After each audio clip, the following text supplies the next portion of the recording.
Kemudian Polan bisikin sesuatu ke Ray. "Jangan dilatin, ayo turun Ray." Sosok penunggu air terjun itu berupa sosok wanita dengan memakai jubah putih dan penampilannya mukanya yang sangat hancur. Aming dan Bamba itu dicegat oleh sosok kakek-kakek berbalut pakaian tradisional sambil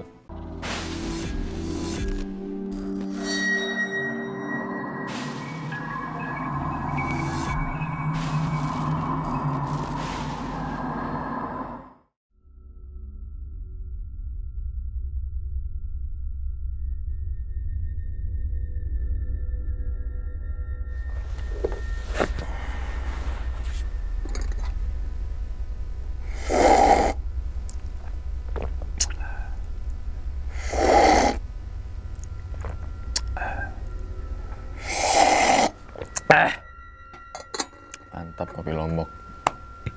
Kopi Lombok, baju Lombok, the best emang. Assalamualaikum warahmatullahi wabarakatuh. Kembali lagi bersama gue Sumar Adi Wijaya atau biasa dipanggil Umang dalam segmen Kisah Mistis Pendaki. Keberadaan gunung dan hutan memang terkenal akan mistis dan horor. Oleh karena itu tidak aneh, banyak kesaksian para penjelajah maupun pendaki gunung memiliki kisah horor di setiap perjalanannya. Taman Nasional Gunung Gede Pangrango merupakan salah satu taman nasional tertua di Indonesia dan Gunung Gede memiliki ketinggian 2.958 mdpl. Secara administratif, Gunung Gede termasuk ke dalam 3 wilayah kabupaten, yaitu Kabupaten Bogor, Cianjur, dan juga Kabupaten Sukabumi, Provinsi Jawa Barat. Serta ada 3 jalur pendakian yang bisa ditempuh untuk mendaki ke Gunung Gede Pangrango, yaitu jalur Cibodas, jalur Gunung Putri, dan juga jalur Salabintana. Keindahan Gunung Gede Pangrango tidak terlepas dari cerita legenda Tanah Sunda. Dalam naskah Bujangga Manik telah disebut-sebut sebagai tempat tertinggi di Pakuan. Sejarah dan legenda yang merupakan kepercayaan masyarakat setempat adalah tentang keberadaan Raden Haji Surya Kencana. Nama lengkap beliau adalah Raden Surya Kencana Winata Mangkubumi. Menurut Babat Cianjur, Pangeran Surya Kencana dinikahkan oleh ayahnya dengan salah satu putri dari bangsa Jin. Dan di dalam hutan yang mengitari alun-alun Surya Kencana terdapat sebuah situs kuburan kuno tempat bersemayamnya Prabu Siliwangi. Pada pemerintahan Prabu Siliwangi terjadi peperangan melawan Majapahit. Selain itu, Prabu Siliwangi juga harus berperang melawan kerajaan Kesultanan Banten. Setelah menderita kekalahan yang sangat hebat, Prabu Siliwangi melarikan diri bersama para pengikutnya ke Gunung Gede. Kita langsung masuk aja ke dalam ceritanya. Ngopi horor segera dimulai.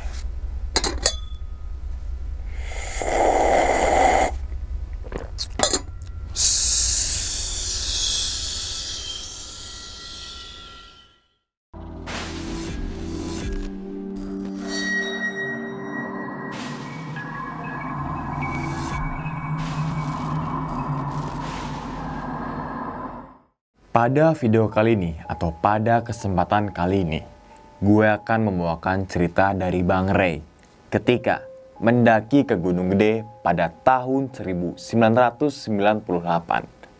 Dan pada pendakian kali ini, Ray ditemani oleh 3 temannya, yaitu Aming, Bamba, dan juga Polan. Bulan Februari tahun 1998 dan setelah sholat Jumat, Ray ditelepon oleh Polan untuk datang ke rumah kakaknya di daerah Depok. Sedangkan Aming dan juga Bamba udah datang dari pagi. Dalam obrolan di telepon itu, Polan mengajak Ray untuk membawa peralatan naik gunung dan langsung menutup teleponnya. Kemudian Ray berpamitan dengan ibunya. Tapi Ray izinnya nggak bilang untuk naik gunung, melainkan disuruh datang bawa peralatan gunung ke rumahnya kakaknya si Polan. Akhirnya Re naik kereta dan turun di stasiun Depok Lama. Ternyata udah ada Polan yang nungguin Re dengan motor Honda Astrea 800 sambil cengar-cengir gak jelas. Sambil ngobrol di atas motor, Re bermaksud menanyakan perihal kenapa disuruh bawa perlengkapan pendakian ke Polan. Tapi Polan malah ngomong, "Udah ntar aja, gue jelasin di rumah kakak gue nanti." Sekitar 10 menit naik motor Astrea 800 itu, sampailah mereka berdua di rumah kakaknya Polan. Dan benar, di teras depannya itu udah ada Aming dan juga Bamba yang lagi packing tas ranselnya, lengkap dengan logistik dan juga perlengkapan naik gunung. Saat itu Re agak sedikit curiga kepada mereka bertiga. Sepertinya Re dijebak untuk ikut ke dalam pendakiannya. Sambil minum kopi yang sisa setengah gelas, si Aming ini ngomong ke si Re tuh, "Re, sore ini kita ke Sukabumi nganterin kakaknya Polan." "Lah, ngapain bawa tas ransel segala? Emang Sukabumi mananya?" "Lu tanya tuh ke si Polan. Kita ke Salabintana, Re. Pokoknya lu terima beres aja." Saat itu Re agak bingung juga tuh. Masalahnya belum izin ke ibunya kalau mau jalan keluar kota. Akhirnya Re minjem telepon rumah kakaknya Polan untuk nelpon ibunya di rumah. Tapi Polan malah menyela lagi tuh. "Gue udah izin kok sama emak lo, Re. Baru aja gue telepon pas lo mau berangkat tadi tuh." Namun Re nggak percaya begitu aja tentang yang diucapkan oleh si Polan. Kemudian Re tetap minjem telepon rumah kakaknya untuk memastikan ucapan dari si Polan. "Halo Bu, Re hari ini mau ke Sukabumi." "Berapa hari mau ke Sukabumi kamu, Nak?" "Belum tahu nih Bu, si Polan kerjain orang aja." Sorenya setelah sholat asar, mereka semua berangkat menuju ke Sukabumi dan sempat berhenti di daerah Lido untuk sholat maghrib. Singkat cerita, di jam 8 malam, sampailah mereka di daerah Sukabumi. Dan mobil yang mereka naiki berhenti sejenak di sekitaran alun-alun. Kakaknya Polan yang bernama Kak Popi dan suaminya yaitu Mas Yan mengajak mereka makan malam di warung makan pinggir jalan. Saat itu Re sholat isya sendirian, sedangkan yang lainnya sibuk ngobrol sambil memesan makanan. Di sela-sela santai setelah makan itu, Re nanya nih ke Kak Popi, "Kak, sebenarnya kita mau kemana sih?" "Mau ziarah ke makam nenek dan juga kakek, Re." Belum puas mendengar jawaban dari Kak Popi, Re nanya juga tuh ke suaminya yaitu Mas Yayan. "Mas Yan, kok ziarah doang saya disuruh bawa perlengkapan mendaki?" "Udah, lihat besok pagi aja ya. Malam ini kita istirahat dulu di rumah Mamang." Setelah selesai makan malam, mereka melanjutkan perjalanan lagi menuju ke Salabintana. Dan di sepanjang perjalanan itu, banyak plang-plang pesantren di sebelah kiri jalan. Dan saat itu, kabut malam udah turun.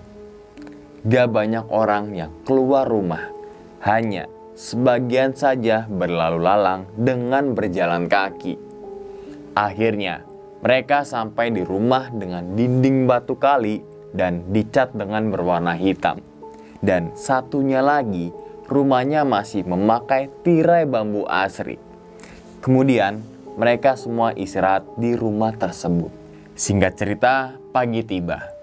Setelah sarapan pagi sekitar jam 7 pagi, mereka diajak untuk ke pemakaman keluarganya Polan. Dan setelah selesai mengirimkan doa, Mang Ute memberikan sesuatu ke Polan dan juga ke Kak Popi itu. Nah, Re nggak tahu persis itu benda apa.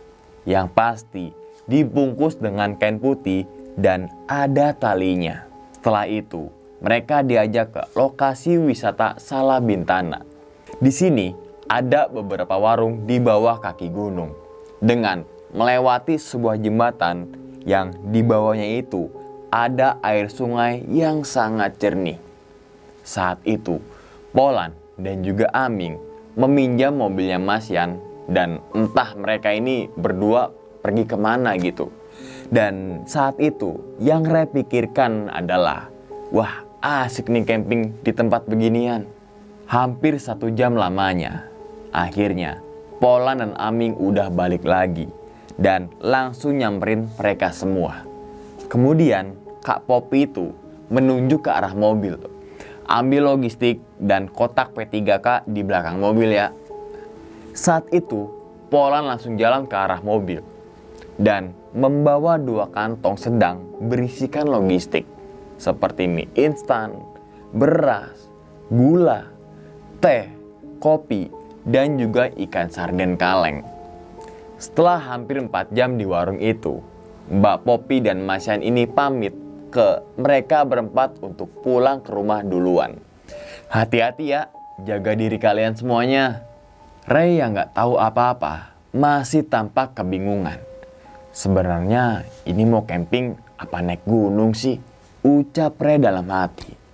Kemudian Polan nanya ke ibu penjaga warung. Bu, udah zuhur belum ya? Baru aja azan Jang. Bu, kalau ke atas itu bisa buat camping gak sih? Bisa, lebih baik jangan sampai gelap ke atasnya. Bahaya Jang. Setelah sholat zuhur, Ray memastikan dan nanya lagi tuh ke si Polan. Ini sebenarnya kita mau kemana sih Lan? Kita Ray mau naik gunung itu tuh, lewat sini Ray. Lo ngapa kagak koordinasi dari kemarin sih? Kenapa jadi dadakan begini? Terus si Maxi gimana?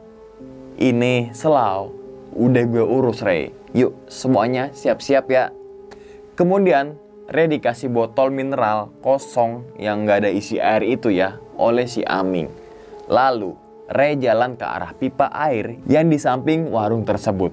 Setelah semuanya udah siap, mereka mulai pendakian di jam 1:30 siang melalui jalur Salabintana. Perjalanan dari pos perizinan sangatlah menantang. Seperti hutan lumut, treknya itu terjal, lembab, dan juga banyak pacet. Hampir 1 jam lamanya berjalan, mereka bertemu dengan 5 pendaki cewek dan juga 5 pendaki cowok. Posisi ke-9 pendaki itu berada di atas rombongannya Ray. Dan saat itu, rombongan pendaki tersebut gak ada banyak obrolan sama sekali. Hanya melempar senyum kecil ke arah mereka berempat yang udah mulai kelelahan. Akhirnya, rombongan ke-9 pendaki tersebut kembali melanjutkan perjalanan. Dan berselang 5 menit, Ray bersama rekannya juga menyusulnya dari arah belakang. Dan hampir 1 jam perjalanan, Ray belum bisa menyusul rombongan pendaki tersebut. Hanya tas ransel pendaki cowok yang terlihat dari arah kejauhan. Langkah demi langkah, mereka ayunkan dengan pasti. Dan sampai akhirnya, mereka memutuskan untuk istirahat di pertengahan jalur. Dalam istirahat ini, terdengar suara binatang yang sangat nyaring banget. Entah itu binatang apa, suaranya itu menggigitkan telinga mereka berempat.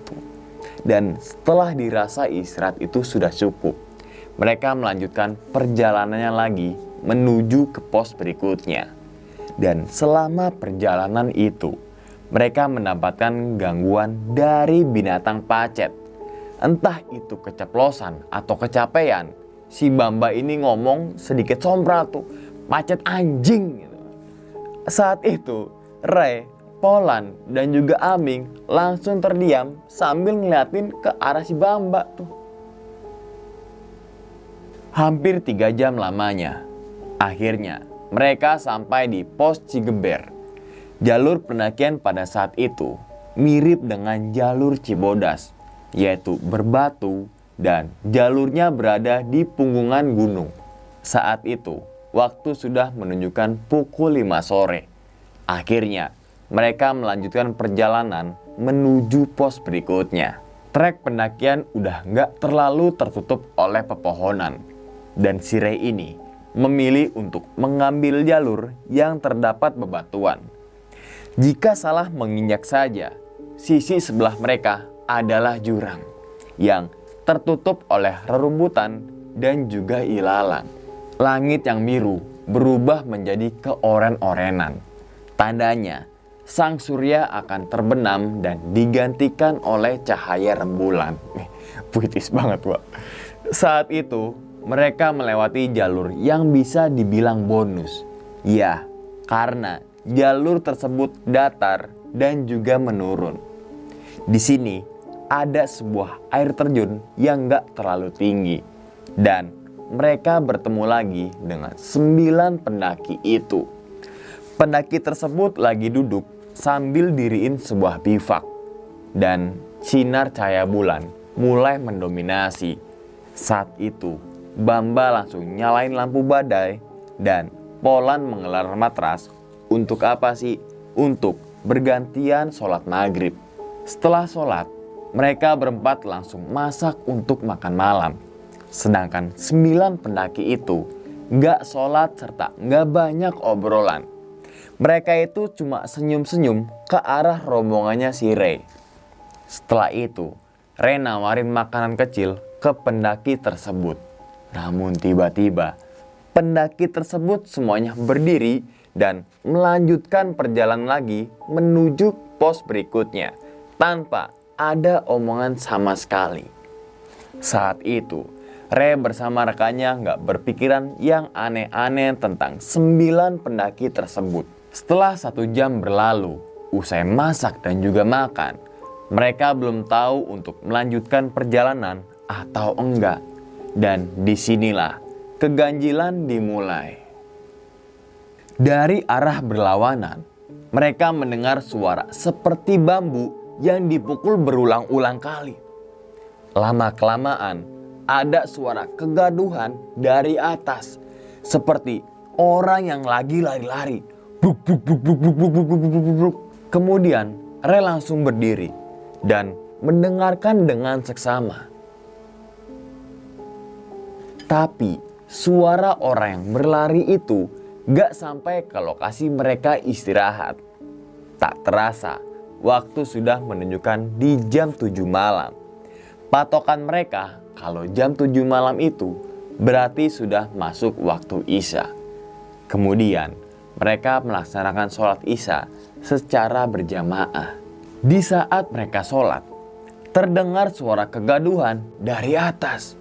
Suara tersebut sama seperti yang tadi, yaitu suara orang yang berlari-lari sambil mukul-mukul bambu. Saat sholat itu, Bamba menjadi imam. Dan di saat rokaat pertama menuju sujud, Ray ngeliat sekilas ada sekelebatan bayangan melintas dari samping kirinya si Polan. Kemudian di saat akan bangun dari sujud, kelebatan bayangan tersebut kembali datang dari arah berlawanan. Dan setelah selesai sholat, mereka berempat sepakat untuk melanjutkan perjalanan dan memilih untuk tidak mendirikan tenda di dekat air terjun kecil itu. Entah udah berada di mana, setiap langkah yang mereka lalui itu seperti ada yang menguntit dari arah belakang dan juga dari samping. Seperti suara langkah yang tidak biasa antara binatang buas atau makhluk lainnya. Setelah kurang lebih 2 jam berjalan di tengah hutan yang rimbun dan juga lembab, sesekali mereka istirahat sebentar untuk melepas lelah. Kemudian sampailah mereka di sebuah tanah datar yang gak begitu luas. Di situ ada 2 tenda yang berdiri. Tumben bener.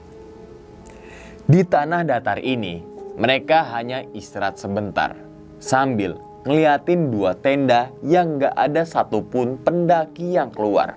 Ya mungkin mereka udah tidur karena kelelahan. Sudah hampir setengah 10 malam, mereka melanjutkan perjalanan menuju ke pos berikutnya. Tapi di tengah perjalanan, Aming itu ngomong, "Pokoknya jangan sampai jam 12 malam ya. Kita harus break dan cari tempat untuk mendirikan tenda ya." Dan sekitar 1 jam berjalan, mereka mendengar suara burung. Dan suaranya mirip dengan suara burung hantu. Jalur pendakian kali ini sangatlah sulit karena harus menggapai beberapa akar ataupun rerumputan. Medannya itu sangat terjal, menyiksa, dan sangat menguras tenaga.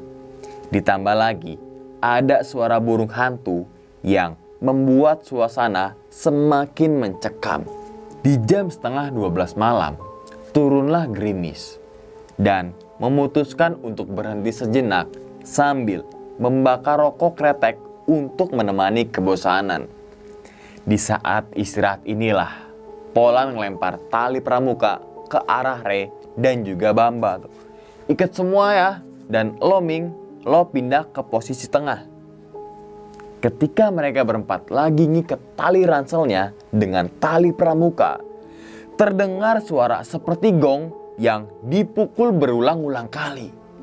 Karena panik, Polan ngajak untuk cepat-cepat jalan dan meninggalkan lokasi tersebut.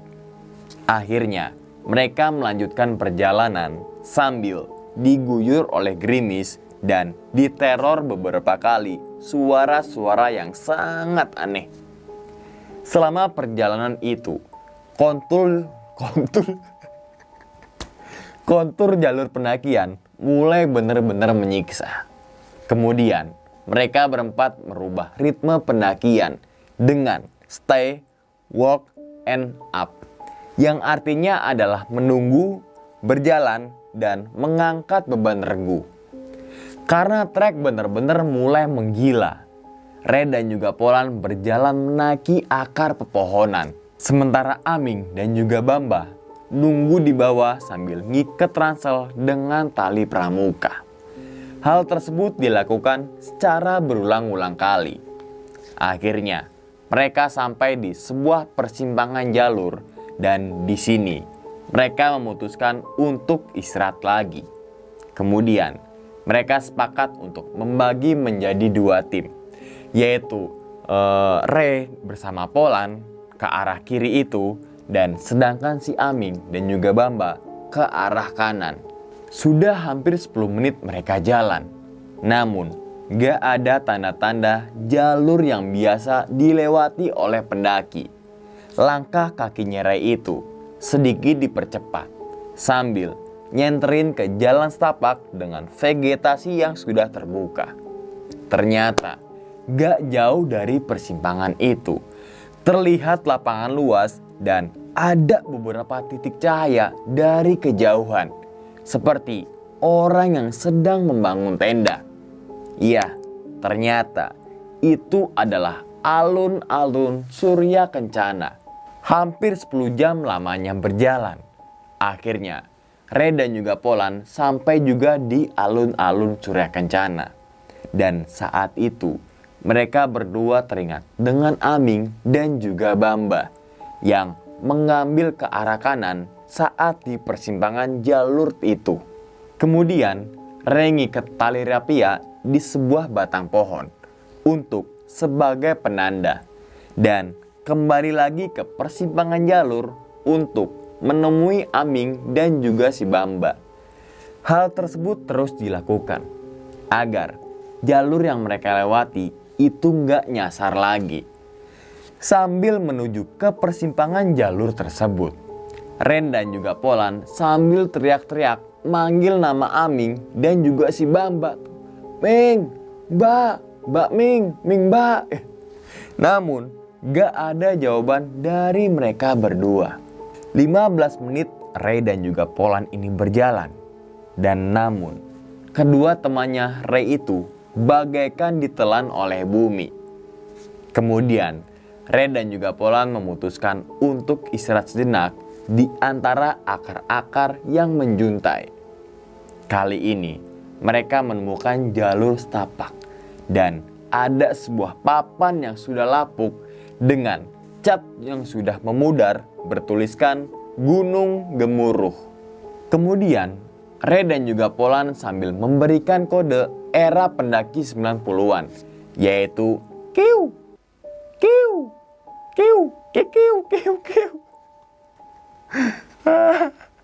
Namun kode tersebut nggak dijawab oleh Aming dan juga si Bamba. Kemudian Ren dan juga Polan menyenderkan ranselnya di pohon sambil selonjoran dan nyenterin ke atas bagian pohon. Ternyata di atas pohon itu ada sosok perempuan yang sedang bergelantungan di antara dahan dan ranting pohon sambil ngeliatin ke arah bawah, ke arah Rey dan juga si Polan. Seketika Polan langsung narik tangannya si Rey tuh.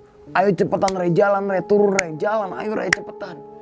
Singkat cerita, di jam 1 dini hari, entah apa yang ada di benaknya si Polan, Rey ini dibawa menuju ke arah atas tanjakan dengan tergopoh-gopoh dan sangat lemas.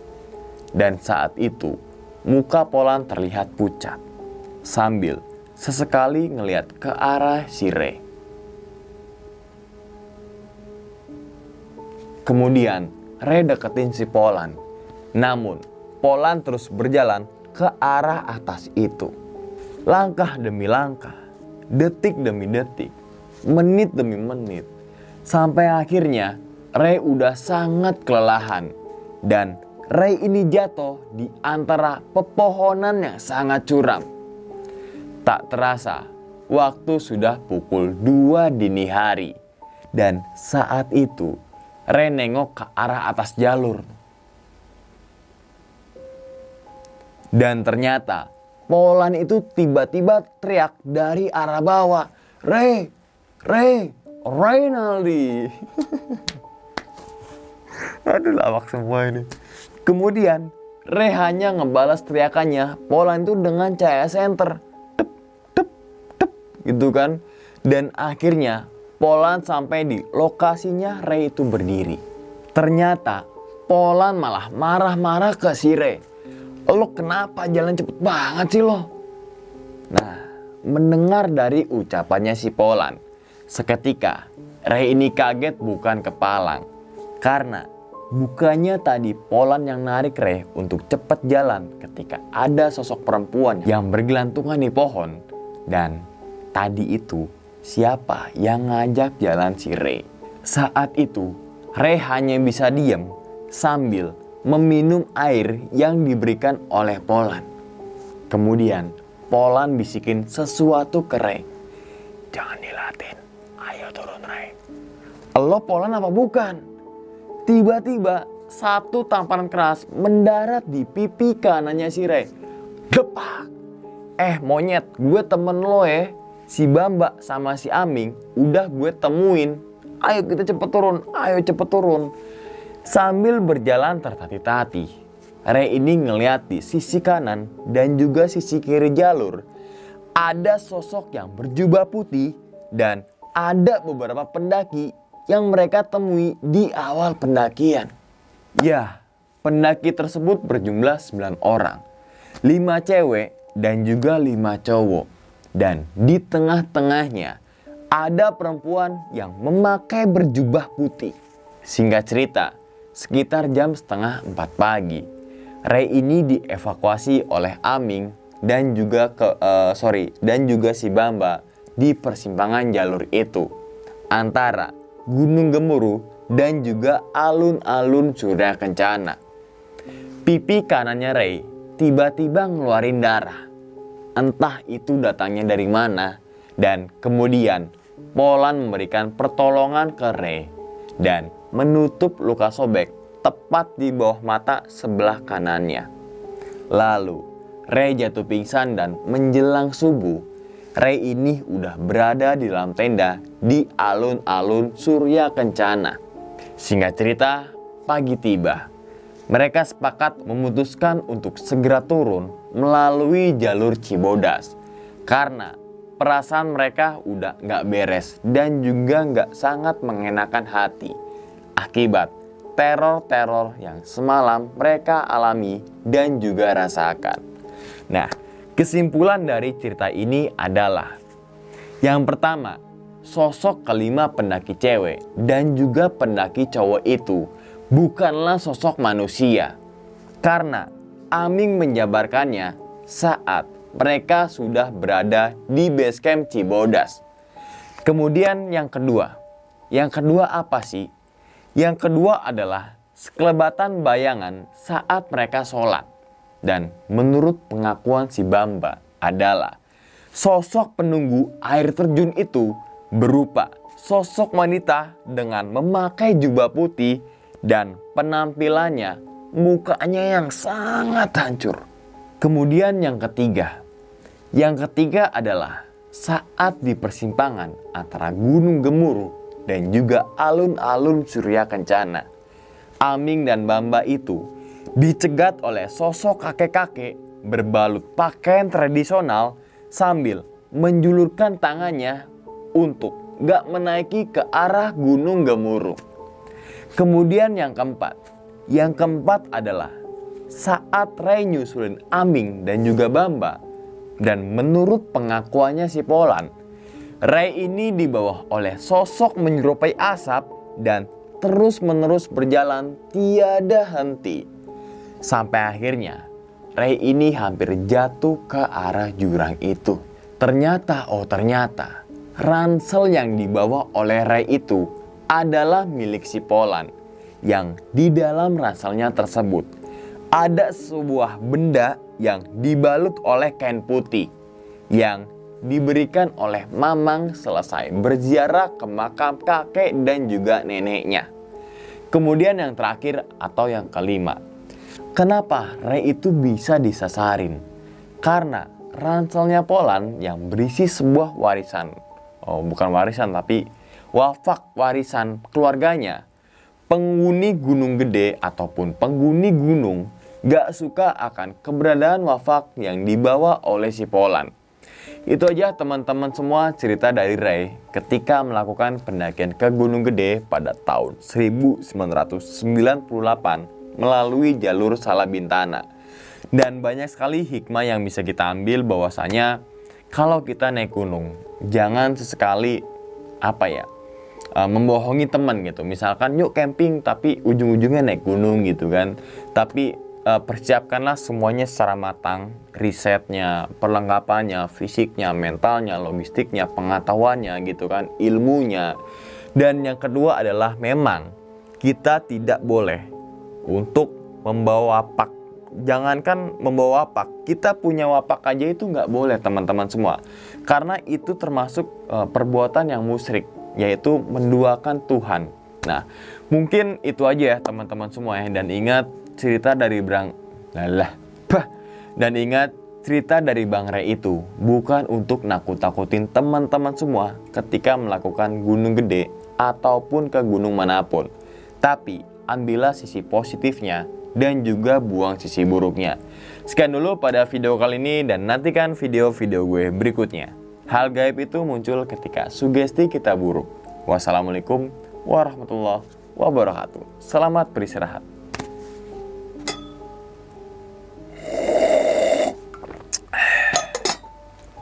Alhamdulillah.